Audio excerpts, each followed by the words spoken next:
They're getting ready.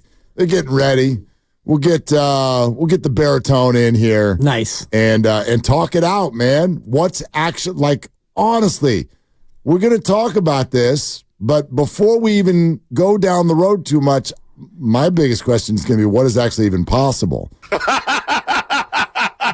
I know. You make it sound a little bit too evil. He's got multiple laughs now. No, I know he does, but one thing I know about Nick is he is not evil. On the line, Audacy NBA insider, the not evil one, Nick Friedell. Insider calls are brought to you by the all-new Hyundai 2024 Santa Fe, equipped for adventure. You're a nice guy, right, Nick? Mark, it's Mr. Dibs. He brings the worst out of me sometimes. So that's where the nice laugh can get a little evil when we need it to. I understand. Hey, I'll take that. Yeah, it's a compliment. Sometimes. Yeah, that's right. Yeah. True. I tell you what, some of us are having evil thoughts with regard to what the Warriors should do this offseason. Can we start with that? And this is like broad, but I'll let you take it where you want. What's even possible for the Warriors as far as big name acquisitions? Well, Lucas called me earlier, and he is hell-bent on the idea that the Warriors can somehow land KD and LeBron. So, Mark, I feel like we need to start there because, is it possible? Is it possible?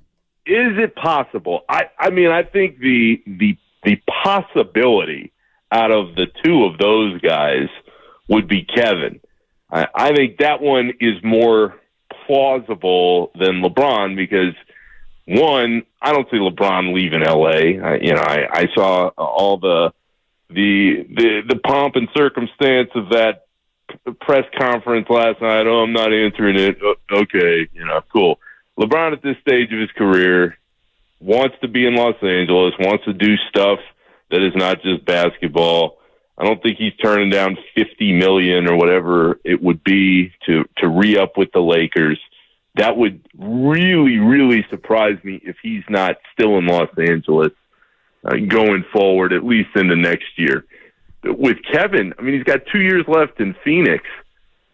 If you're the Warriors and you say, okay, well, we know it can work and we know it can make it happen, I think that's where you call Phoenix up and you say, hey, you want a boatload of picks back and Kuminga? I mean, would that be something that would get both sides going? I don't know. And at this stage of everyone's career, with Steph and Kevin and Draymond and potentially Clay, and I know that's another big question mark on what happens this summer, the reality, and it's crazy to even think about it this way, given that all three of us lived through how great that team was when it was together.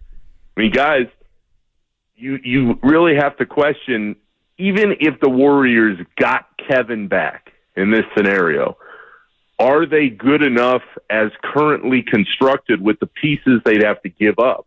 Because Phoenix is certainly going to ask for Kuminga and all those picks and undoubtedly more than that.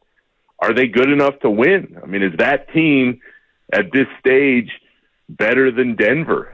Are they better? I mean, we see what Minnesota and Oklahoma City are doing. I mean, I wouldn't put it past them because Steph is still motivated. I know Kevin is still motivated. I was around that team plenty when he got there, and I saw him, of course, those last couple of years in Brooklyn.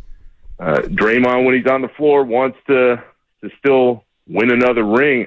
I just don't know if we're trying to break all this down, even if you got that big name, Mark, if it would make them get to the level that we're used to seeing them at. Is there any lingering hard feelings between Kevin Durant and Draymond or Kevin Durant and Steve Kerr over the way things went toward the end? There's always lingering feelings in a bad breakup, Mr. Dibs, and this I can speak from personal experience on. I mean, that one gets its own different laugh category there. I've been down that road too much, but the reality is, do I think it would preclude all of them from getting back together? No. Those guys are all really smart. All the guys that you mentioned, Draymond and Kevin and Steve Kerr and Steph, they know basketball-wise what being together represents. And what we saw out there in the Bay for those 3 years is greatness. I mean, that is what it is. So there are so many different dominoes in play here, and that's part of the fun of what we do in these conversations. But do I think that some meeting of the minds and rekindling of the professional relationship could happen down the line? I do think it's possible. I don't think that everything was torched so bad at the end there that everybody couldn't sit in the room and say, hey, let's give this one more chance. They all know what it means to be together on the floor, and they all know what they accomplished when they were together and everybody was locked in. Audacy NBA insider Nick Friedell is with us here on Willard and Dibs 95.7 The Game, and insider calls are brought to you by the all-new Hyundai 2024 Santa Fe, equipped for adventure with capable features like available H-Track all-wheel drive and standard third-row seating. Nick, how would it happen? Forget the emotional side. Talk to me about the NBA front office side. How would a deal like that come together? I think it would have to be Wiggins' contract, Kuminga, a boatload of pick swaps, because Mark, anybody who's watched Phoenix operate in the last year and a half, they have nothing. I mean, that's why they are just so completely screwed. Phoenix is screwed. They don't have anywhere to really turn. I mean, you bring Kevin back because he's still one of the best players in the game, but that team, they are just a total mess. So if you're the Warriors this summer, you're Mike Dunleavy, you say, hey, I know Kevin works here. We all saw it. But it's the question of what it would take to even make Phoenix attempt to talk to you. And at least for me, when you're looking at it, it starts with the Wiggins deal to get the money, close to where it may need to be, Kuminga, and then like every asset that they've got. But that's the other question here, guys. On top of, hey, we outlined, is that enough? Even if you brought Kevin back, the reality is are the Warriors better suited to do that deal right now in this make-believe world, because it may be the last best shot that they have. And the last best shot might have already been long gone, as we saw. I mean, they didn't even get close to the playoffs. Sacramento smoked them in that game a couple weeks ago in the play-in. But if you're Dunleavy and you're Joe Lacob and you're the front office, do you sit there and say, hey, is it worth it to give up every asset basically that we have moving forward to try and get Kevin back and give this one more push? And looking at the Warriors' options, I think the answer to me, guys, is yes.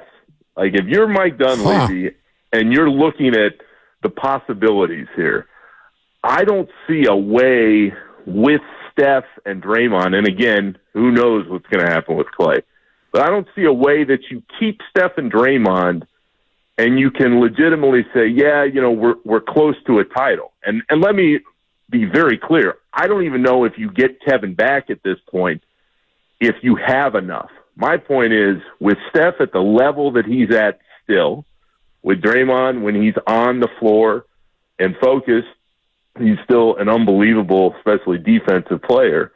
And with Kevin, and Kevin is still Kevin, he's awesome. I think that's a damn good team. I just don't know, like, if you keep Kuminga and we haven't even touched on Pajimski and TJD. You develop those guys. That's all well and good. I just mean in the context of Steph Curry at the level that he's at and the stage of his career that he's at. I don't think it's the worst idea to see what is possible as far as that reunion goes, just because I don't see another path forward for the Warriors. Again, could they be better? Can those younger players develop? Sure they can. But I think all three of us agree. You judge the Warriors on titles.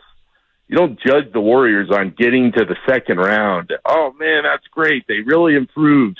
They won a few more games and they got bounced in the second round. Nobody really cares. When you have won historically at the level they're at, you're judged on championships. And to me, Kevin Durant gets you closer than any other option that we could create right now. I just want to be really clear about the picture you're painting. That idea also means letting Clay walk, correct? I would think so. I mean, this is a Bobby Marks question to know for sure, because Mark, the numbers are astronomical. Everything would have to get worked out. But this is where, if you're a Warriors fan and you're listening to the conversation, Joe Lacob has proven time and time again he will spend. And that is so rare, not only in the NBA, but in pro sports, for an owner to sit there and say, okay, I don't care what the cost is, what the tax is, make it happen. And are they going to spend the same way if they don't believe that they're close? We'll see.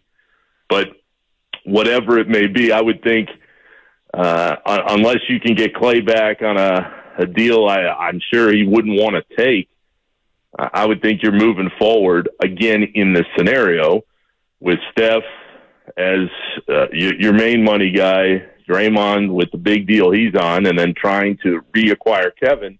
But this is like every super team that hasn't worked in the past, because, again, we're talking about finding a way to let go of Wiggins, Kuminga, that everybody seems very high on, Podziemski, TJD, every pick you got, is it worth it? That's what they'd have to ask themselves.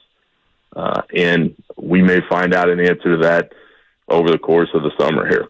Outside of LeBron James's lack of willingness to leave Los Angeles, why wouldn't they be able to make a similar trade with LA? Is it because the Lakers don't have such a need for assets as Phoenix? Yeah, I don't think that it makes sense, Dibs, in this regard, because I don't think Phoenix is close.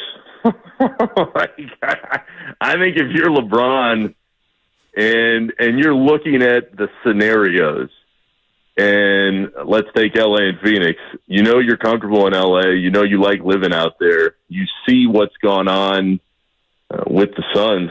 They're just a disaster. I mean, they went all in for this year, and they got so annihilated by a younger, more talented team that it was embarrassing. I mean, they don't know where to turn. So, anything's possible in the league. I think we've all seen that. I certainly have. When you think somebody's not tradable, or when you think somebody can't come back to a team, and this goes back to the start of the Kevin conversation, it's all possible. And that's the fun of the trade machine and the ideas that pop up after the season. But if you're LeBron or frankly any other big name player, why in the hell would you consider Phoenix? They can't improve themselves, and they're not good enough as it is. So in that regard, for as much as people want to write off the Warriors and say, their time has come and gone, okay, but at least they're not in the Suns situation. I mean, the Warriors are going to be better if they develop the younger guys and they make the right picks. And Dunleavy certainly did that in his staff last summer, because those two guys seem to be guys that can help you moving forward, and they still have some assets to figure out what they want to do next. Nick Friedell with us on Willard and Dibs, 95.7 The Game. Nick, we're all talking about LeBron and KD because they both got knocked out on consecutive nights, but what else might be out there? Who are we not thinking of? Mark, what's sad is this is where all those years we'd be sitting in there, and Mr. Dibs, we had this conversation a lot. It would be Bradley Beal. Like, oh man, can Beal help? Yeah. And Beal's Beal's not it. He is not the difference maker that everybody thought he could be, certainly in that Phoenix situation. So that is a longer way of saying I don't see that guy out there now. It's not that somebody can't help. I mean, I'll give you the example of which you guys have dissected many times in the last couple of months. The Warriors, like a lot of teams at the deadline, they wanted to get Caruso out of Chicago. I mean, from what I was told, they offered at least a couple future picks, and who knows how many other assets. And this goes into Moody or whomever else was out there. But is Caruso the type of guy that if you put him on that team, takes you from the 10 seed to the 3 or 4 seed? No, and that's the real problem. It's like the real big difference makers in the league right now, more so than I can recall at this stage going into a summer or towards the end of a season. They're all kind of locked in place. And that's why the Kevin conversation is so fascinating to me, because not only did I cover him in all those places, but we all saw what he could be with the Warriors. And, I mean, Kevin wants to win. He knows that team's going nowhere. That is a dude that follows basketball as closely as anybody I can recall at that level. So it's going to be interesting. I just don't see that big name that everybody wants to always put their hope around being readily available for the Warriors or anybody else, which leads you to believe, okay, well, you got to just hope that you can develop what you got and figure out the cap situation that you got in front of your face. Just one more before we let you go, and it's Lauri Markkanen. What are you hearing about Utah's willingness to possibly trade him as opposed to throw a bunch of money at him on a team that's going nowhere? Yeah, I mean, Mr. Dibs, that is a guy that is a pure success story for the Jazz. I covered him actually at the beginning of that time in Chicago. The Bulls thought he was going to be the next star, that they could build that team around him. It did not work there. The player development was not at the level it should have been. He goes to Cleveland, kind of gets lost in the shuffle. It's not that Utah wouldn't move him. I think it would take an absolute haul for it to happen. But again, let's go back to what we were saying. Would Lauri Markkanen fit, let's say, on the Warriors? Hell yeah, he'd fit. I mean, he cures a lot of what is ailing them at the moment. But, okay, you plug in Markkanen and you take out whatever it would take to make it happen. Are you that much better off? And that's really the problem that they're going to have going forward. So I like him as a player. I think his confidence has really grown, and he's more stable in his game than he has been, certainly as an all-star. But it's the same idea. Hey, what if we get Beal? Is Beal the guy? I mean, take out Beal's name and plug in Markkanen. Is he going to be that kind of difference maker for what you'd have to give up to get him? I don't believe so. Nick, before you go, our producer Lucas, he may have ulterior motives with this, but I'm not going to tell you what they are. Please just answer it as straightforward as you can. Is it even NBA financially, chemically possible for Steph Curry, Kevin Durant, and LeBron James to all play on the same team? The Warriors specifically. On the Warriors.